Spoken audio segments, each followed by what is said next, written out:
అందరికీ నమస్కారం అండి. ఈరోజు మనం కె వాసవదత్త రమణ గారు రచించిన తొలగిన తెరలు అనే ఓ చక్కటి కథను విందాం. ఇక కథలోకి వెళ్దాం. మంజు, సాయంత్రం మన ఇంటికి ఓ ఇంట్రెస్టింగ్ గెస్ట్ వస్తున్నాడు, శశాంక్ అన్నాడు ఫోన్లో. ఎవరతను? మంజుల ఆసక్తిగా అడిగింది. నీకులాగే సాహిత్యం అంటే చెవు కోసుకుంటాడు, నీకు చాలా చాలా నచ్చుతాడు. శశాంక్ నవ్వు గట్టిగా వినిపించింది ఫోన్లో. అబ్బా చాలండి, మీరు మీ వెటకారాలను. ముందు సాయంత్రం త్వరగా వచ్చేయండి, ముద్దుగా విసుక్కుంది ఆమె. సాయంత్రం అవుతూనే ఇల్లంతా నీటిగా సర్ది వంట పూర్తి చేసింది. లేత ఆకాశం రంగు చీర కట్టుకొని జడలో సన్నజాజులు తురుముకుంటుంటే కారు హారన్ వినిపించింది. నవ్వుతూ ఎదురెళ్ళింది శశాంక్. మంజు, ఇతను చరణ్, మా ఆఫీస్లో కొత్తగా జాయిన్ అయ్యాడు కన్సల్టెంట్గా. Charan, she's everything to me, my wife and my life, Manjula. అతని పొగడ్తలకు ఎరిపెక్కిన బుగ్గలతో చిన్నగా నవ్వేస్తూ అతనికి నమస్కరిస్తున్న ఆమె చేతులు అలానే ఆగిపోయాయి. అతను ఆమె వంక చూస్తూ అలానే స్థాను అయిపోయాడు. ఇద్దరూ అలాగే ఒకరి వంక మరొకరు చూస్తూ శిలల్లా నిలబడిపోయారు. చరణ్, మీరు మాట్లాడుతూ ఉండండి, నేను రిఫ్రెష్ అయ్యి క్షణంలో వచ్చేస్తాను అంటూ లోపలికి వెళ్ళాడు శశాంక్. ముందుగా చరణ్ తేరుకున్నాడు. తడబాటుగా, మీరు ఎన్నేళ్లకు మిమ్మల్ని అన్నాడు. అతని కళ్లల్లో ఆనందం, ఆశ్చర్యం. మంజుల అతని వంక మౌనంగా చూసి లోపలికి వెళ్ళిపోయింది. ఆమె మనస్సంతా హఠాత్తుగా చికాగ్గా అయింది. శశాంక్ హాల్లోకి వస్తూ, ఏమిటో చరణ్ అలా కూర్చుండిపోయావు? నువ్వు మంజు ఈ పాటికి 1960లోకి వెళ్ళిపోయి డీప్ డిస్కషన్ లో మునిగిపోయి ఉంటారనుకుంటే. అతని భుజం మీద చరుస్తూ పక్కగా కూర్చున్నాడు. అతను చిన్నగా నవ్వి ఊరుకున్నాడు. మంజు, గెస్ట్ నీలా వదిలేసి లోపలేం చేస్తున్నావు? మళ్లీ శశాంక్ అన్నాడు లోపలికి చూస్తూ. భోజనం వడ్డించాను, డిన్నర్కి రండి. మంజుల తిరిగి సమాధానం లోపలి నుంచే చెప్పింది. భోజనం అవ్వగానే చరణ్ వీడ్కోలు తీసుకుని గబగబా వెళ్ళిపోయాడు. అతను అలా వెళ్ళగానే, ఏమైంది మంజు, అలా డల్గా ఉన్నావు? Any problem? ఒంట్లో బాగానే ఉందిగా? అనునయంగా అడిగాడు శశాంక్. I'm okay. చరణ్ నాకు ముందే తెలుసు, నా స్టూడెంట్, నా దగ్గరే చదివాడు. అరే అలాగా, మరి ముందే చెప్పలేదే? వదిలేండి ఆ సంగతి, సమాధానం దాటేస్తూ అంది మంజుల. ఆశ్చర్యంగా చూశాడతను ఆమె వంక. ఆమె మౌనం చూసి ఇక ఆ విషయం తర్కించలేదు. మర్నాడు మధ్యాహ్నం కాలింగ్ బెల్ మోగుతుంటే తలుపు తీసింది మంజుల. ఎదురుగా చరణ్. ఆమె కనుబొమ్మలు ముడిపడ్డాయి. నేను మీతో కొంచెం పర్సనల్గా మాట్లాడాలి, ప్లీజ్ పర్మిట్ మీ, వేడుకోలుగా అన్నాడు అతను. సారీ చరణ్, నాకు నీతో మాట్లాడాల్సిందేమీ లేదు, కొంచెం కఠినంగా అంది ఆమె. అలా అనకండి, ఒక్కసారి నా మనసు విప్పి మీతో మాట్లాడే అవకాశం ఇవ్వండి ప్లీజ్. అతని అర్థింపుకి ఆమె కొంచెం మెత్తబడింది. కూర్చో అంటూ సోఫా వైపు చూపించింది. ఆమె వంక ఆరాధనగా చూస్తూ, ఇన్నేళ్లకు మిమ్మల్ని చూసిన ఆనందాన్ని మాటల్లో చెప్పలేకపోతున్నాను. శశాంక్ గారు మీకు సరైన జోడి అన్నాడు అతను. మంజుల చటుక్కున అతని వంక చూసింది. తన పట్ల అతని కళ్ళల్లో కురుస్తున్న అభిమానం ఆమెను కట్టిపడేసింది. ఎప్పుడో అతనికి 15 ఏళ్ల వయసులో ఉన్నప్పుడు చూసింది. మళ్లీ ఇన్నాళ్లకు ఇదే కలవటం. లైట్ బ్లూ కలర్ షర్టు మీద వైట్ ప్యాంటులో చాలా హ్యాండ్సమ్ గా పరిణితి చెందిన యువకుడిగా కనిపిస్తున్నాడు అతను. ఆమె మనసు గతంలోకి పరుగు తీసింది. పెళ్లైన కొత్తలో భర్తకి ఎక్కువగా క్యాంపుల ఉద్యోగం కావటంతో ఏమీ తోచక ఇంటర్ ట్యూషన్స్ చెప్పడం మొదలుపెట్టింది మంజుల. అప్పట్లో ఆమెకి పరిచయమైన స్టూడెంట్ చరణ్. పరిచయమైన నెలలోనే ఇంట్లో సొంత మనిషిలా కలిసిపోయాడతను. వయసుకు మించి ఎదిగినవాడుగా కనిపించేవాడు. అతని మాటల్లో చేతల్లో ఎంతో పరిణితి ఉండేది. అలా మంజులకి బాగా క్లోజ్ అయ్యాడు. వద్దంటున్నా వినకుండా ఇంటి పనులన్నీ చేసేవాడు. చివరికి 2 నెలలు గడిచేటప్పటికీ చరణ్ లేనిదే ఒక్క పని కూడా చెయ్యలేని పరిస్థితి మంజులకి ఏర్పడింది. మేడం, కూరలు తెచ్చాను, మా దొడ్లో కాసినవి. ఎందుకు చరణ్, నేను వద్దని చెప్పానుగా, కొంచెం చిరుకోపంగా అంది. మేడం, కరెంటు బిల్లు ఈ బీరువాలో పెట్టనా? వద్దు, అది మా వారిది. ఆయన బీరువా ఇంకొకరు తెరవటం ఆయనకిష్టం ఉండదు, ఆ టేబుల్ మీద పెట్టు. ఓ రోజు అందరు స్టూడెంట్స్ చీకటి పడుతుండగా ఇళ్లకి వెళ్ళిపోయారు. చరణ్ మటుకు చదువుకుంటూ హాల్లో ఓ వారం కూర్చున్నాడు. చరణ్, ఇంటికి వెళ్ళు, బాగా పొద్దుపోయింది. ఆమె మాటలకు, మేడం, ఇంకో 2 పేజెస్ వర్క్ ఉంది, అది కంప్లీట్ చేసి వెళ్తాను. అలాగే నోట్స్ రాసుకుంటూ కూర్చున్నాడు. సరేలే, వెళ్ళేటప్పుడు చెప్పు అనుకుంటూ వంట పూర్తి చేసి బాత్రూంలోకి వెళ్ళింది.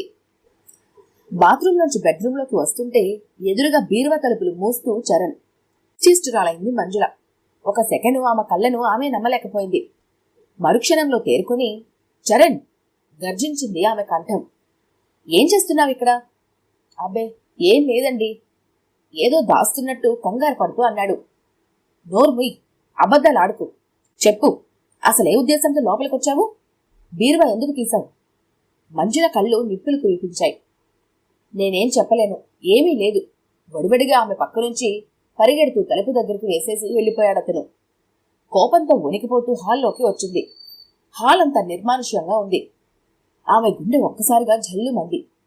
గోడకు కొట్టిన బంతిలా పరుగున వచ్చి బీరువా తలుపు తెరిచి చూసింది.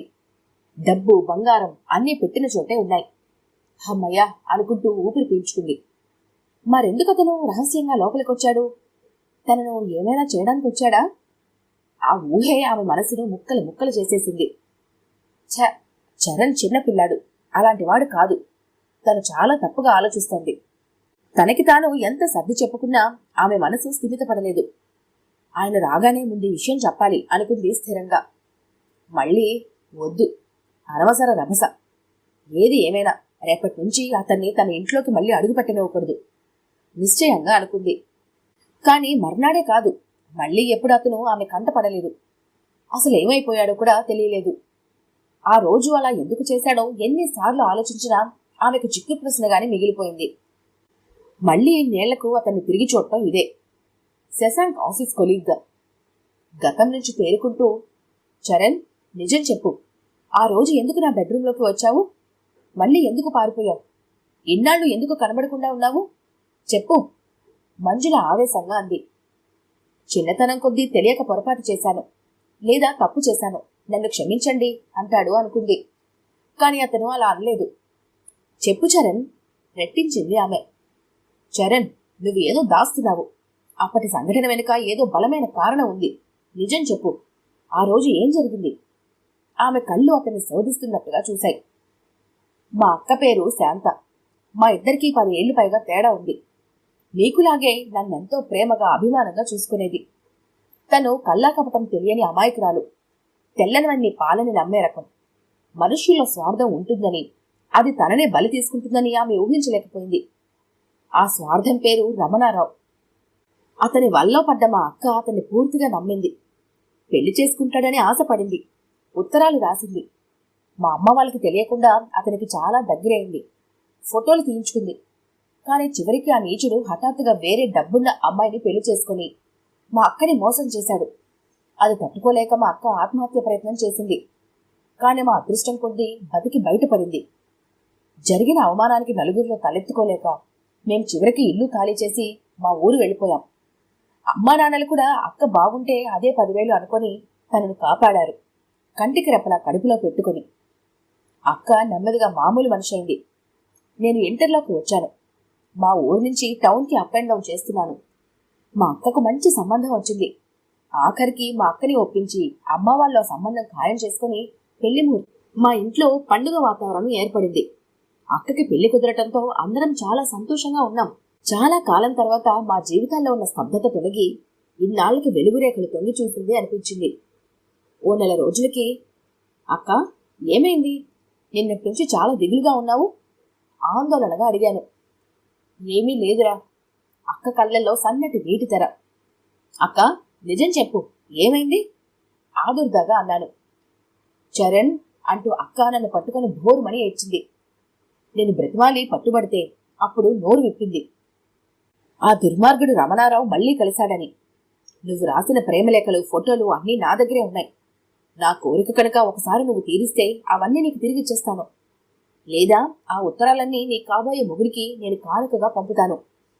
అతని బెదిరింపు గురించి చెప్పింది. అక్క భయపడకు అన్నాను ఆరిందెల. నా జీవితం గురించి నాకేం భయం లేదురా చరణ్. కాని అమ్మ నాన్న గురించే బెంగ. వాళ్ళు ఇప్పుడిప్పుడే కోలుకుంటున్నారు.